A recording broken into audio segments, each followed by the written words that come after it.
Hey friends, this is Gina Scalpone. I am the business owner of Glam Hairist. I've been a hairstylist for 24 years now and a business owner for almost a decade. And this is little Vinny. It's my little guy. He's always in the videos with me. So today I thought I would talk about mindset a little bit.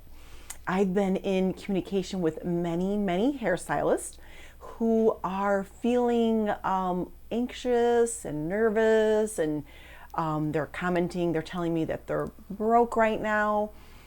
So I want to talk about the fears behind the idea, the different ideas and things like that, that we can think about things differently right now. Because we can control how we think. We can't control exactly the situation necessarily, but for a lot of us service-based business owners out there, like hairstylists, we're not in front of clients right now. So it can be very scary and overwhelming. And I understand where they're coming from when they say, like, I'm broke, I can't spend any money, I'm freaking out. So I got a couple DMs just this week, and I thought I would address these few things today. And one of them was, these are all from hairstylists who own the space, and they have other hairstylists pay rent to them. So it's not employer-employee, it's not a corporate salon, anything like that. They're all companies that own the actual brick and mortar space, and they have people renting to them, paying them rent, other hairstylists. So one of the complaints, I thought I would address these 4 complaints that keep coming up over and over again with conversations that I've been having with many other hairstylists. So one of them is, my chair renters are not clean and they don't pay rent on time. One of them is, I don't want to be the bad guy. They don't seem to know how hard it is to manage a salon. Another one is, they're just young and messy. And then one of the other things I want to address is, one of the stylists said, I wish I could sell more retail to my clients. Obviously, this is pre-corona and then going back to work when we do. So I want to address those 4 things today. I think this all comes down to mindset and drawing healthy boundaries. So let's go back to the first one. The chair renters aren't clean and they don't pay rent on time. If you didn't pay your mortgage on time, Chase is not going to let you keep your house. If you don't pay your electric bill on time, they turn your lights off. So why would you not pay the rent to the salon, to the owner, to the person you're paying to rent the chair from? So that's one thing. So the person who owns the business that's collecting rent from the chair renters, you just need to know, we all need to think about it like this. I am a business owner. I am not their manager. I don't own the salon. They're paying rent to me. They have their own business they're running inside this brick and mortar space that I own. So you're their landlord, not their boss. And for the chair renters, you guys need to step up, pay your rent on time, and keep your area tidy. I feel like if you own the brick and mortar place, if you own the business, you need to set strong boundaries on, this is what is acceptable and this is what's not acceptable. So for anybody new coming in, that's a little bit easier, but for the people you have right now, you need to set up a phone call with them, or you need to send an email out, or both.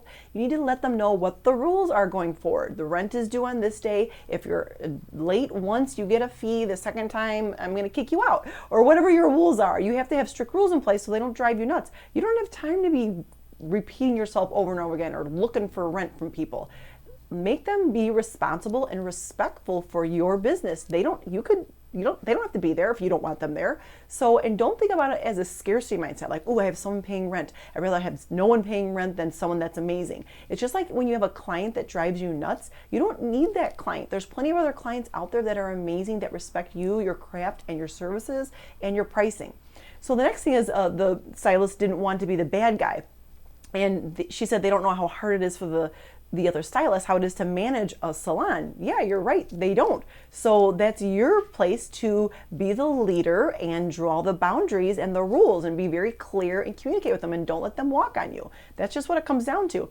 And then another one said they're young and messy. Yeah, I mean, I've been responsible and tidy since I was 16 years old. So I don't know, if they're not respecting your space and they're messy, don't like give them an excuse because they're young. I mean, what are they, 16? No, they're probably at least in their 20s. They should be able to be responsible and respectful in your business that you own and they pay rent to. You're their landlord. So just, again, make a phone call, or send them an email, however you want to do it both ways. Be communicative and draw healthy boundaries and know what you're going to put up with and what you're not going to put up with. Don't settle on people that are renting a chair from you that don't deserve to be there. Like, be strong about your rules and let them know, and if they don't abide by them, then that's it. And another thing is, a stylist said, I wish I could sell more retail. But then I asked her, I'm like, do you do any like how-to videos? Do you send out weekly emails to your clients? Do you have a blog? Is there anywhere you could talk about the products that you sell to your potential clients or your clients when they're not in your chair? And she said, no. The great thing is about being a hairstylist or makeup artist, we can use the specific hairspray that we use on our clients, and we can do a hair tutorial and use that hairspray and talk about it. So you need to talk about the product or the service that you're trying to sell. If you're trying to sell more haircuts, you want to talk about it on your social media pages. You want to talk about your blogs and your weekly newsletters, things like that. So I would recommend get a schedule, a posting schedule for your social media. I mentioned this in other videos, but I'll mention it briefly again. So let's say you want to post 4 days a week on social media. Come up with the amount of days that you are committed to posting, and then come up with the days that you're going to post and what you're going to post on each day. This makes it very easy for you to have a schedule. So here's an example. If it's Monday, you're going to talk about haircuts because you want to get more people getting haircuts in your chair.